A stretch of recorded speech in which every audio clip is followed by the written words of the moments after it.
Avant de rentrer dans le vif du sujet, on va revenir sur la notion de crypto-monnaie. Je ne vais pas m'étaler dessus car il existe déjà des centaines de vidéos les présentant et expliquant le concept de minage sur YouTube, je vous mets quelques liens dans la description. Vous avez sûrement entendu parler du Bitcoin qui fait fureur en ce moment et qui est la crypto-monnaie ou monnaie virtuelle la plus connue. Il en existe bien évidemment beaucoup d'autres telles que le Monero dont on va parler aujourd'hui. Cette monnaie possède des caractéristiques bien particulières sur lesquelles je vais revenir un peu plus tard. Le processus de minage de la monnaie est long et complexe, je vais simplement vous l'expliquer dans les grandes lignes pour resituer le contexte.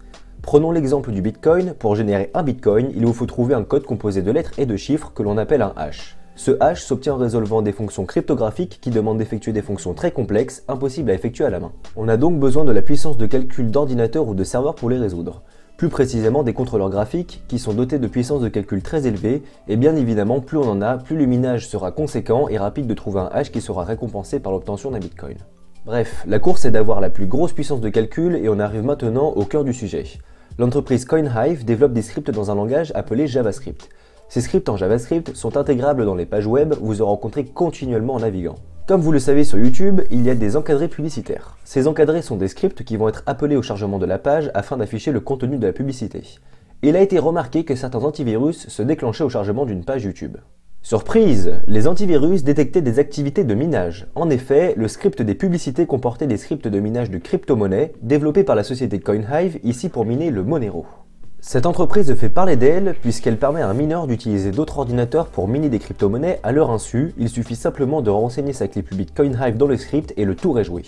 Ici, les scripts pouvaient prendre jusqu'à 80% de la mémoire CPU de l'ordinateur cible, il restait juste à peine de quoi faire tourner le reste des services sans avoir un ordinateur qui rame, voire crash. Faire miner des utilisateurs sur YouTube est très lucratif puisque l'utilisateur va miner durant toute la durée de la vidéo sans s'en rendre compte, et plus la session de minage est longue, plus elle rapporte.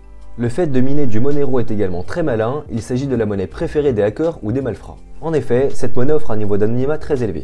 Lorsqu'une transaction en Monero est effectuée, cette dernière est mise en attente puis mélangée avec 3 autres transactions qui sont elles-mêmes en attente. Il est donc impossible pour le bénéficiaire de savoir qui lui a envoyé l'argent.